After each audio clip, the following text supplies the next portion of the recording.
Welcome to ആർക്കേസ് stories.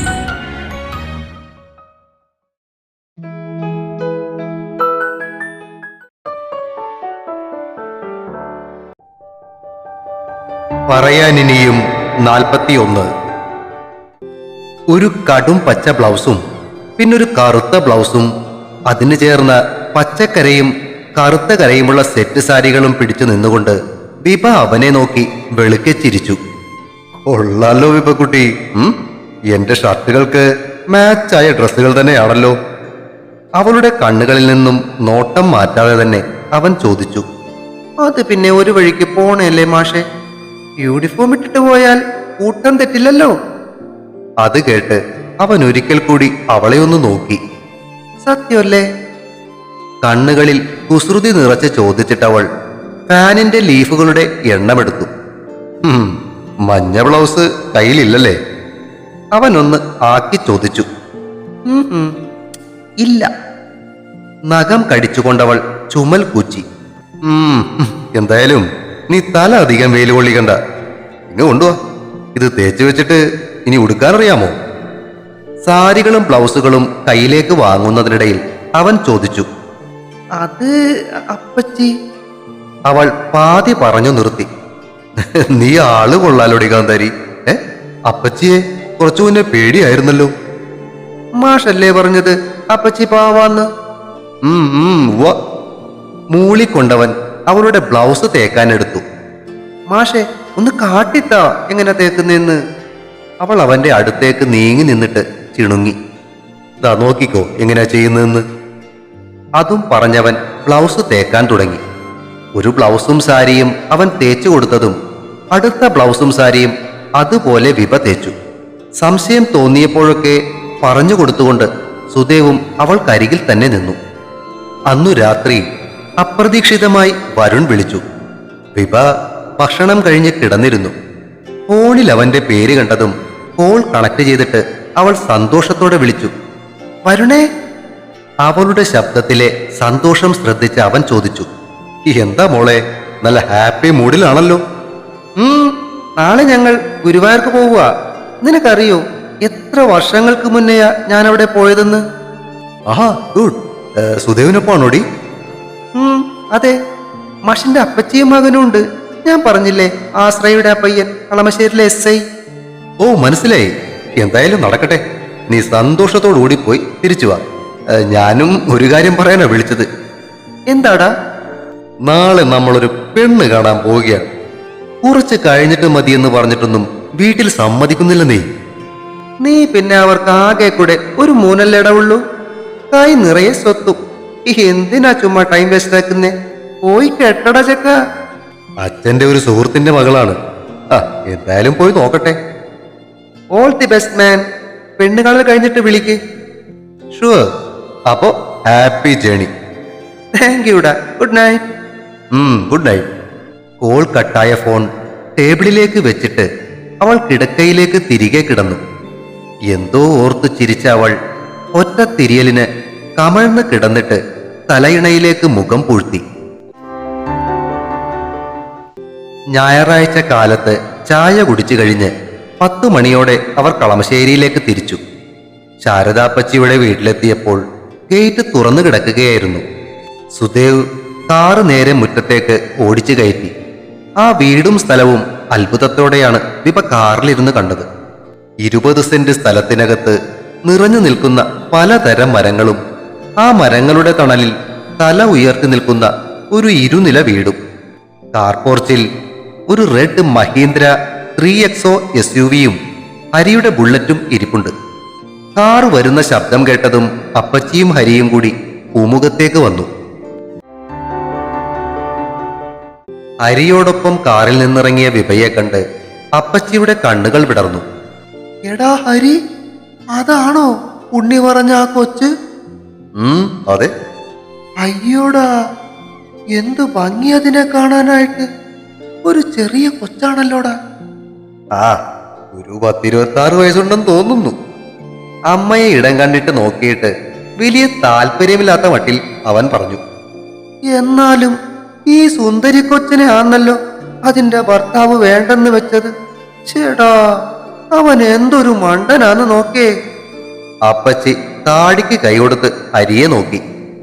ഇച്ചിരിയും കൂടെ പ്രായം ഉണ്ടായിരുന്നേ ഉണ്ണിക്ക് ആലോചിക്കായിരുന്നു, അല്ലേടാ? അമ്മയുടെ ആത്മകഥം കേട്ട് അവന്റെ മനസ്സിൽ ലഡു പൊട്ടിയെങ്കിലും വലിയ എക്സ്പ്രഷനൊന്നും ഇടാതെ അവൻ മുഖം തിരിച്ച് അമ്മയെ നോക്കി. അല്ല, അപ്പോ നെട്ടൂരത്തെ കൊച്ചിനെ ആലോചിക്കട്ടെ നമുക്ക്. ഒന്ന് പോടാ, അതിനോട് പോകാൻ പറയും. ഈ കൊച്ചിനെ കിട്ടുവാന്നേ എന്റെ ഉണ്ണിക്ക് ഇത് മതി. ആയി ശരി, അപ്പോഴേക്കും പ്ലേറ്റ് മറിച്ചു. അമ്മ കേൾക്കാതെ അവൻ പിറുപിറുത്തു. കാറിൽ നിന്നും ഉത്സാഹത്തോടെ ചാടി ഇറങ്ങിയ വിഭ പൂമുഖത്ത് നിൽക്കുന്ന അപ്പച്ചിയെ കണ്ടതും സുദേവിന്റെ പിന്നിലേക്ക് വലിഞ്ഞു. അമ്മേ, എന്നാ പിന്നെ ഈ കൊച്ചിന്റെ കാര്യം തന്നെ നമുക്കങ്ങ് ആലോചിക്കാം, അല്ലേ? പിന്നല്ലാതെ.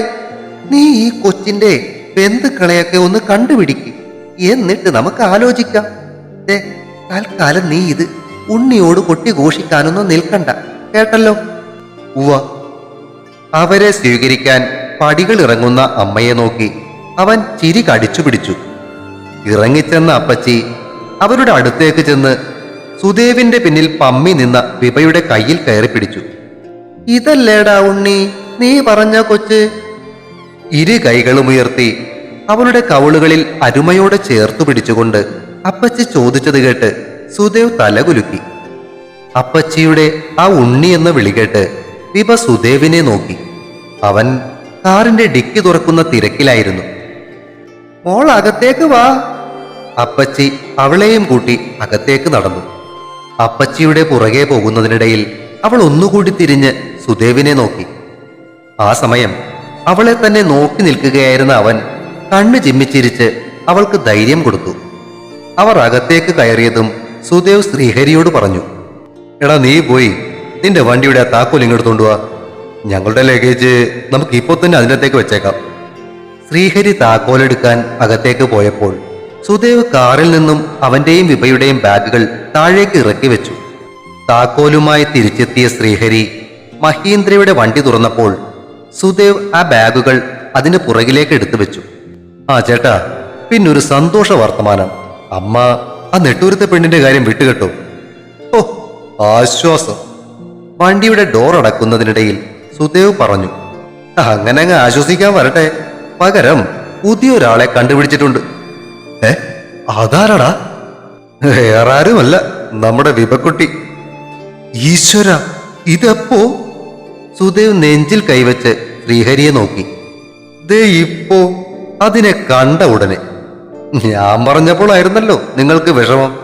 അകത്തേക്ക് ചെല്ലി, അവിടെ ഇപ്പോ മുഹൂർത്തം വരെ തീരുമാനിച്ചു കഴിച്ചിട്ടുണ്ടാവും. സുദേവ് അവനെ അടിമുടി നോക്കിയിട്ട് ചോദിച്ചു, അവസരം മുതലെടുക്കണോ സജി? സിനിമ ഡയലോഗും പറഞ്ഞു നിൽക്കാതെ അകത്തേക്ക് ചെല്ലി. ഈ സമയത്ത് വിഭയെ ഫ്ലാറ്റിൽ താമസിപ്പിക്കുന്ന കാര്യം കൂടി പറഞ്ഞാൽ അമ്മ കണ്ണും പൂട്ടി സമ്മതിക്കും. അത് ശരിയാ. എന്നാലും അപ്പച്ചി അവളോടെങ്ങാനും ഇനി കല്യാണക്കാര്യം നേരിട്ട് ചോദിക്കോടാ? ഏയ്, ഇനി ചോദിക്കുവോ? ചുമ്മാ പേടിപ്പിക്കലടാ. എന്റെ ചേട്ടാ, ഞാനൊരിക്കൽ ഈ കാര്യം പറഞ്ഞതല്ലേ. ദേ ഇപ്പൊ അമ്മയും. ചേട്ടൻ കൂടുതൽ ബലം പിടിക്കാൻ നിൽക്കണ്ട. നടക്കുമെങ്കിൽ ഇതങ്ങ് നടക്കട്ടെ. ഒന്ന് പോയേ ഹരി, നീ പറഞ്ഞതിനുള്ള മറുപടി ഞാൻ അന്നേ പറഞ്ഞതല്ലേ. ഞാനൊന്ന് ചോദിക്കട്ടെ, ദീപയ്ക്ക് ഈ കാര്യത്തിൽ ഇഷ്ടമാണെങ്കിൽ ചേട്ടന് പിന്നെ കുഴപ്പമില്ലല്ലോ. അകത്തേക്ക് നടക്കുകയായിരുന്ന സുദേവ് അത് കേട്ട് തിരിഞ്ഞ് ശ്രീഹരിയെ ഒരു നിമിഷം നോക്കി നിന്നു. നീയേ അകത്ത് ചെന്ന് നിങ്ങളുടെ പെട്ടികളൊക്കെ എടുത്തു വെക്കാൻ നോക്ക്. അതും പറഞ്ഞിട്ട് എന്തോ ചിന്തയിൽ നിന്നും രക്ഷപ്പെടാനെന്നോണം തലയൊന്നു കുടഞ്ഞിട്ട് സുദേവ് പൂമുഖത്തേക്കുള്ള പടികൾ കയറി. ഇപ്പൊ പൊയ്ക്കോ മോനെ. പക്ഷേ തന്നെ അങ്ങനെ അങ്ങ് വിടാൻ ഞങ്ങൾ ഉദ്ദേശിച്ചിട്ടില്ല. വീടിനകത്തേക്ക് കയറുന്ന അവനെ നോക്കിക്കൊണ്ട് ശ്രീഹരി വണ്ടിയിൽ ചാരി നിന്നു. അകത്തേക്ക് കയറിയ സുദേവ് കണ്ടത് ഡൈനിങ് ടേബിളിന് മുന്നിലെ കസേരയിലിരുന്ന് തേങ്ങുന്ന വിഭയെയും അവളുടെ കണ്ണുകൾ തുടച്ചു കൊടുത്തുകൊണ്ട് ആശ്വസിപ്പിക്കുന്ന അപ്പച്ചിയെയുമാണ്. ഇതെന്ത് പറ്റി? അവന്റെ ചോദ്യം കേട്ട് രണ്ടുപേരും മുഖമുയർത്തി അവനെ നോക്കി. കരഞ്ഞതിന്റെ ഒരു ചളിപ്പും വിഷമവുമാണ് വിഭയുടെ മുഖത്തുണ്ടായിരുന്നെങ്കിൽ അപ്പച്ചിയുടെ മുഖം അവളുടെ കഥ കേട്ട് വാടിപ്പോയിരുന്നു. അവനെ കണ്ടതും അപ്പച്ചി അവന്റെ നേരെ തിരിഞ്ഞു. ഇനി ഈ കൊച്ചിന്റെ മേത്തൊരു പൂഴി മണ്ണ് ആരെങ്കിലും നുള്ളിയിട്ടുന്ന് ഞാൻ അറിഞ്ഞ, ഉണ്ണിക്കുട്ട, അപ്പച്ചിയുടെ കൈയിന്റെ ചൂട് നിനക്കറിയാലോ അല്ലേ? അപ്പച്ചിയുടെ ആ ഭീഷണിക്ക് മുന്നിൽ അവൻ തല കുലുക്കുമ്പോൾ ഉണ്ണിക്കുട്ട എന്ന ആ വിളി വിഭയുടെ സങ്കടങ്ങളെ കെടുത്തി ചുണ്ടുകളിലേക്ക് ഒരു ചിരി എത്തിച്ചിരുന്നു. ദേ, അതിന് പറ്റിയൊരു ഐഡിയ വിഭ ചേട്ടന്റെ കൂടെ ആ ഫ്ലാറ്റിലേക്ക് താമസം മാറ്റുക എന്നതാണ്. അവിടെ എന്തായാലും അതിനുള്ള സ്ഥലമുണ്ട്. അതാകുമ്പോ അങ്ങോട്ടേക്കാരും കയറി വരികയുമില്ല. എന്തു പറയുന്നു? സുദേവിനു പുറകെ അകത്തേക്ക് വന്ന ശ്രീഹരിയുടെ ആ ചോദ്യം കേട്ട് മറുപടി ഇല്ലാത്തതുപോലെ സുദേവും വിഭയും നിൽക്കുമ്പോൾ ഹരി അമ്മയുടെ നേർക്ക് നോക്കി. എന്താ അമ്മേ, ഞാൻ പറഞ്ഞത് ശരിയല്ലേ? അതെ, പക്ഷേ കൊച്ചിന്റെ ചിറ്റ അങ്ങനെയൊക്കെ താമസിക്കാൻ സമ്മതിക്കൂ? വിഭയെ നോക്കി ചോദിക്കുമ്പോൾ അപ്പച്ചിക്ക് അക്കാര്യത്തിൽ പാതി സമ്മതമായിരുന്നു. അമ്മ ഒരു മിനിറ്റ് ഒന്ന് വന്നേ, ഒരു കാര്യം പറയട്ടെ. ശ്രീഹരി വിളിച്ചത് കേട്ട് അവർ എഴുന്നേറ്റ് അവനോടൊപ്പം അകത്തേക്ക് ചെന്നു. അമ്മേ, ചേട്ടന്റെ സ്വഭാവം അമ്മയ്ക്കറിയാലോ. ഒരു പെണ്ണിനെയും ചേട്ടൻ ഇനി വിവാഹം കഴിക്കാൻ പോണില്ല. ആ കൊച്ചി ചേട്ടന്റെ കൂടെ താമസിക്കുകയാണെങ്കിൽ ക്രമേണ അവര് തമ്മിൽ അടുത്തോളും.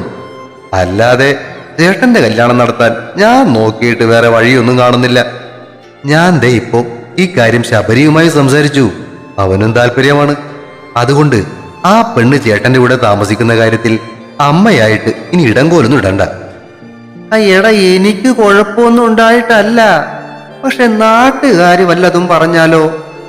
അമ്മേ, നാട്ടുകാര് വല്ലതും പറഞ്ഞുണ്ടാക്കുകയാണെങ്കിൽ അങ്ങ് ഉണ്ടാകട്ടെ എന്ന്. അപ്പോ അത് ഈ കല്യാണത്തിന് കുറച്ചും കൂടെ ബലം നൽകുകയല്ലേ ഉള്ളൂ.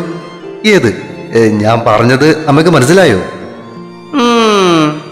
എന്തായാലും നീ പോലീസുകാരനായതിന്റെ ഗുണം ഇപ്പോഴാ ഉണ്ടായത്. ഉവ്വ, അമ്മതെ കൂടുതൽ നിന്ന് പുന്നാരിക്കാതെ ചെന്ന് ഭാവി മരുമോളെ സൽക്കരിക്കാൻ നോക്ക്. അവൻ അമ്മയുടെ തോളിൽ പിടിച്ച് തള്ളിക്കൊണ്ട് തിരികെ ഡൈനിങ് ഹാളിലേക്ക് നടന്നു. ഉച്ച ഭക്ഷണം കഴിഞ്ഞ ഉടനെ ഹരിയുടെ വണ്ടിയിൽ കയറി അവർ ഗുരുവായൂരേക്ക് പുറപ്പെട്ടു. വണ്ടി ഹരി തന്നെയാണ് എടുത്തത്. Sudev co driver സീറ്റിലിരുന്നു. അപ്പച്ചിയും വിഭയും കൂടി പുറകിലും കയറി. വണ്ടി കുറച്ചു ദൂരം മുന്നോട്ടു പോയതും സുദേവ് തിരിഞ്ഞ് പുറകിലിരിക്കുകയായിരുന്ന അപ്പച്ചിയോട് ചോദിച്ചു. അതെ അപ്പച്ചി, നമുക്ക് ഇവന്റെ കല്യാണക്കാര്യമൊക്കെ ഒന്ന് നോക്കണ്ടേ? ആരാരെ സംസാരിച്ചു തോൽപ്പിക്കും എന്നുള്ള മത്സരത്തിലായിരുന്നു ആ സമയം വിഭയും അപ്പച്ചിയും. സുദേവിന്റെ ചോദ്യം കേട്ടതും അവിടം നിശബ്ദമായി. ആദ്യം നിന്റെ കാര്യത്തിൽ ഒരു തീരുമാനമാവട്ടെ, എന്നിട്ട് ആലോചിക്കാം ഇവന്റെ കാര്യം. അപ്പച്ചി പതിവ് പല്ലവി പാടി. കേട്ടല്ലോ മനുഷ്യ, ഞാൻ ഇങ്ങനെ നിന്ന് മുരടിച്ചു പോകത്തേ ഉള്ളൂ. ഹരി മനഃപൂർവ്വം ദേഷ്യം കാണിച്ചുകൊണ്ട് ആക്സിലേറ്ററിൽ അമർത്തി ചവിട്ടി. വണ്ടി ഒരു കുതിപ്പോടെ മുന്നോട്ടു നീങ്ങി. വിഭ ചിരിയടക്കി പുറത്തേക്ക് നോക്കി. ഹ, നീയൊന്ന് തഞ്ചപ്പെടടാ. സുദേവ് അവനെ ആശ്വസിപ്പിച്ചിട്ട് വീണ്ടും അപ്പച്ചിയുടെ നേർക്ക് തിരിഞ്ഞു. അപ്പച്ചി, നമുക്ക് ഇവന്റെ കല്യാണം ആലോചിച്ച് തീരുമാനിച്ചു വെക്കാം. എന്നിട്ട് എന്റേതും കൂടി ആകുമ്പോൾ ഒരുമിച്ചങ്ങ് നടത്തിയാ പോരെ? ആ ഒരു കണ്ടീഷൻ അപ്പച്ചിക്കും സ്വീകാര്യമായി. അത് കുഴപ്പമില്ല. എന്നാ നീ തന്നെ ഒന്ന് അന്വേഷിക്ക്. പറ്റിയ പിള്ളേരുണ്ട്, നമുക്ക് നോക്കാന്നേ. അതാ പറഞ്ഞു വരുന്നത്. ദേ, ഈ വിഭക്കുട്ടിയുടെ കൂടെ ആ ഓഫീസിൽ വർക്ക് ചെയ്യുന്ന ഒരു പെൺകുട്ടിയുണ്ട്. പേര് ആശ്രയ. കൊടുങ്ങല്ലൂരാണ് വീട്. നല്ല വീട്ടുകാരും. അച്ഛന്റെ പേര് ശ്രീധരൻ. പുള്ളി റിട്ടയേർഡ് വില്ലേജ് ഓഫീസറാണ്. അമ്മ ദേവി. അപ്പച്ചിയെ പോലെ തന്നെ ഒരു വീട്ടമ്മ. പിന്നെ ഉള്ളത് ഒരു ചേട്ടനാണ്, ശ്രാവൺ. പുള്ളി റവന്യൂ ഓഫീസിലാ. നമ്മുടെ ഹരിയുടെ അതേ പ്രായം. നമുക്ക് അതങ്ങ് ആലോചിച്ചാലോ? ശ്രീഹരി ഇടത്തെ കൈ താഴത്തേക്കിട്ട് അമ്മ കാണാതെ അവനൊരു തംസപ്പ് കൊടുത്തു. നീ ആ കൊച്ചിന്റെ ജാതകം ഒന്ന് വാങ്ങി നോക്ക്. ചേരുമെങ്കിൽ നമുക്ക് ആലോചിക്കാം. പക്ഷെ അതോടൊപ്പം നിന്റെ കാര്യത്തിലും ഒരു തീരുമാനമാകണം. ഇനിയിപ്പോ നേരത്തെ കല്യാണം കഴിച്ചൊരു കുട്ടിയാണേലും കുഴപ്പമൊന്നുമില്ല. അതും പറഞ്ഞ് അപ്പച്ചി വിഭയെ ഒന്ന് ഇടം കണ്ടിട്ട് നോക്കി. അവളാകട്ടെ ആ സമയം താൻ ഈ നാട്ടുകാരിയെ അല്ലെന്ന മട്ടിൽ പുറത്തെ കാഴ്ചകൾ കാണുന്ന തിരക്കിലായിരുന്നു. ജാതകം ഞാൻ ഒപ്പിക്കാം. അത് മനസ്സിലായി. പക്ഷേ നീ ഞാൻ ബാക്കി പറഞ്ഞ കാര്യം കേട്ടോ? ഓ, അതും കേട്ടപ്പച്ചി. നമുക്ക് നോക്കാന്നേ. കൂടുതൽ എന്തെങ്കിലും നാവിൽ നിന്ന് വീണാൽ അപ്പച്ചി പിന്നെ അതിൽ പിടിച്ചു കയറും എന്നറിയാവുന്നത് കൊണ്ട് തന്നെ സുദേവ് കൂടുതലൊന്നും പറയാതെ വണ്ടിയിലെ മ്യൂസിക് സിസ്റ്റം ഓൺ ചെയ്തു. 3:30 മണി കഴിഞ്ഞപ്പോഴേക്കും കിഴക്കേ നടയിലെ എലൈറ്റ് ഹോട്ടലിൽ അവരെത്തിച്ചേർന്നു. 2 ഡബിൾ റൂമുകളാണ് അവർ ബുക്ക് ചെയ്തിരുന്നത്. ഫസ്റ്റ് ഫ്ലോറിൽ തന്നെയായിരുന്നു അവർക്ക് കിട്ടിയ ആ മുറികളും. ഒന്നിൽ ഹരിയും സുദേവും, മറ്റേതിൽ അപ്പച്ചിയും വിഭയും. മുറിയിൽ കയറി അല്പസമയത്തിനുള്ളിൽ തന്നെ ഹരിയും സുദേവും ഡ്രസ്സ് ചെയ്ത് തയ്യാറെടുത്തു. വിഭ വാങ്ങിക്കൊടുത്ത ഡാർക്ക് ഗ്രീൻ ഷർട്ടും അതിന് ചേരുന്ന കരയുള്ള മുണ്ടുമാണ് സുദേവ് ധരിച്ചിരുന്നത്. ശ്രീഹരി ഒരു ഡാർക്ക് മെറൂൺ ഷർട്ടും അതേ നിറത്തിൽ കരയുള്ള ഒരു മുണ്ടും. രണ്ടുപേരും റെഡിയായി കഴിഞ്ഞ് പിന്നെയും കുറെ സമയം കഴിഞ്ഞാണ് അപ്പുറത്തെ മുറി തുറന്ന് അപ്പച്ചിയും വിഭയും പുറത്തേക്ക് ഇറങ്ങിയത്. കടും പച്ചക്കരയും കസവും ചേർന്നൊരു സെറ്റ് സാരിയും അതിന് ചേർന്ന പച്ച ബ്ലൗസും ധരിച്ചിറങ്ങിയ വിഭയിലായിരുന്നു സുദേവിന്റെ കണ്ണുകളെങ്കിൽ ഒരേ കളർ ഡ്രസ്സ് ധരിച്ച അവനെയും വിഭയെയും മാറി മാറി നോക്കുകയായിരുന്നു അപ്പച്ചിയും ഹരിയും. ഹരിയുടെയും വിഭയുടെയും ആ ചേർച്ച കണ്ട് ഉള്ളിൽ തോന്നിയ സന്തോഷം അവരുടെ മുഖത്തും തെളിഞ്ഞു. സുദേവിന്റെ മുഖത്തേക്ക് ഇടയ്ക്ക് ഇടം കണ്ടിട്ട് നോക്കിക്കൊണ്ട് വിഭ അപ്പച്ചിയെ ചുറ്റിപ്പറ്റി നിന്നു. അവനോട് ചേർന്ന് നിൽക്കാനും കൂടെ നടക്കാനും അവൾ ആഗ്രഹിച്ചെങ്കിലും അപ്പച്ചിയും ഹരിയും കൂടെ ഉള്ളതുകൊണ്ട് ആ ആഗ്രഹത്തെ അവൾ ഉള്ളിലൊതുക്കി. വേഗം ഇറങ്ങാം. ഇപ്പോ ചെന്ന് ക്യൂ നിന്നാൽ 5 മണിക്ക് ശീവേലി കഴിയുമ്പോഴേക്കും വേഗം കയറി തൊഴാൻ പറ്റും. സുദേവ് അതും പറഞ്ഞ് താഴേക്കിറങ്ങി. ശ്രീഹരി അവനൊപ്പം നടന്നു. അപ്പച്ചിയും വിഭയും അവർക്ക് പുറകിലും. ചേട്ടോയ്. നടക്കുന്നതിനിടയിൽ ശ്രീഹരിയുടെ നീട്ടിയുള്ള ആ വിളി കേട്ടതും അവൻ പറയാൻ പോകുന്നത് എന്താണെന്ന് മനസ്സിലാക്കിയതുപോലെ സുദേവ് അത് ശ്രദ്ധിക്കാതെ മുന്നോട്ട് തന്നെ നടന്നു. അതേ, നിങ്ങളിങ്ങനെ വാലിന് തീ പിടിച്ച പോലെ ഇതെങ്ങോട്ടാ ഓടുന്നേ? ചോദിക്കട്ടെ സഹോ, ഇതെങ്ങനെ ഒപ്പിച്ചു? എന്ത്? അവന് നേരെ നോക്കാതെ മുന്നോട്ട് നടക്കുന്നതിനിടയിൽ സുദേവ് ചോദിച്ചു. അല്ല, ഈ ഒരേ കളർ ഡ്രസ്സ്? ഇടച്ചെറുക്ക, നീ കരുതുന്ന പോലെ ഒന്നുമില്ല. ഇത് വിഭക്കുട്ടി വാങ്ങി തന്ന ഷർട്ടാ. ജോലി വാങ്ങിക്കൊടുത്തതിന്റെ ഒരു സന്തോഷത്തിന്. പിന്നെ അതേ കളർ ഡ്രസ്സ് അവളും ഇട്ടത് എന്താണെന്ന് ചോദിച്ചാൽ നിനക്കറിയില്ലേ അവളുടെ സ്വഭാവം? പിള്ളേരെ കൂട്ടാ. ഉവ്വ, അതെനിക്ക് മനസ്സിലായി. പക്ഷേ പിള്ളേരെ കൂട്ടാനുള്ള തയ്യാറെടുപ്പാണോ എന്നേ സംശയമുള്ളൂ. അവന്റെ പറച്ചിൽ കേട്ട് അതിനു മറുപടി പറയാതെ സുദേവ് ആഞ്ഞു നടന്നു. ചേട്ടാ, അവിടെ പോയി ക്യൂ നിൽക്കേണ്ട ആവശ്യമൊന്നുമില്ല. എനിക്ക് പരിചയമുള്ള പോലീസുകാരെങ്കിലും ഉണ്ടാവും.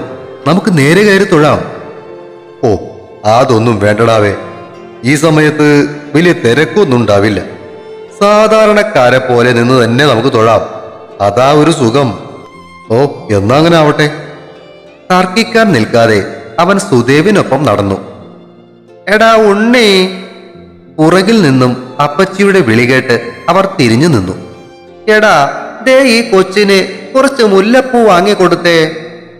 പറയുന്നതിനൊപ്പം അപ്പച്ചി വിഭയുടെ കയ്യും പിടിച്ച് അടുത്തുള്ള മുല്ലപ്പൂ വിൽപ്പനക്കാരന്റെ അടുത്തേക്ക് നടന്നു കഴിഞ്ഞു. പിന്നാലെ ചെന്ന സുദേവ് 3 മുഴം മുല്ലപ്പൂ വാങ്ങി. അപ്പച്ചി തന്നെ അത് വിഭയുടെ തലയിൽ വെച്ചു കൊടുക്കുന്നതിനിടയിൽ പെട്ടെന്നാണ് പുള്ളിക്കാരിയുടെ മുഖമിരുളുന്നത് സുദേവും ഹരിയും ശ്രദ്ധിച്ചത്. തുടരും. പറയാൻ ഇനിയും അടുത്ത ഭാഗം ഉടൻ പ്രതീക്ഷിക്കുക. സബ്സ്ക്രൈബ് ചെയ്യാത്തവരുണ്ടെങ്കിൽ ദയവായി സബ്സ്ക്രൈബ് ചെയ്യണേ.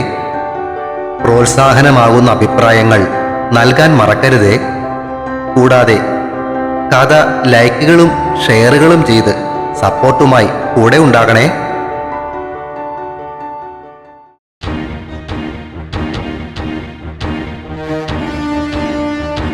Simba.